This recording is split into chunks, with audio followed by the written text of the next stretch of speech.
भटजी की प्रयोगशाला में आज मैं सिंदूरी अन्नाटो बिक्सा वरेरा पौधे का बीज का परिचय करवा रहा हूँ। कितना सुंदर रंग है, सिंदूर जैसा। और ये 8-10 फुट का पेड़ होता है, बहुत जल्दी से लग जाता है। तो ये बीज का परिचय कराने से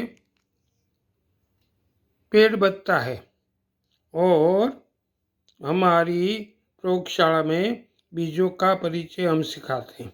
ये देखो, बीज हमने हाथ के ऊपर रखा है, कितना रंग आता है, देखा? ऐसा रंग सब बीज में आता है और पेड़ भी सुंदर है।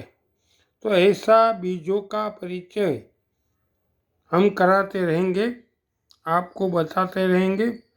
हमारी पर्यावरण प्रयोगशाला में जुड़े। जय हिंद, जय भारत।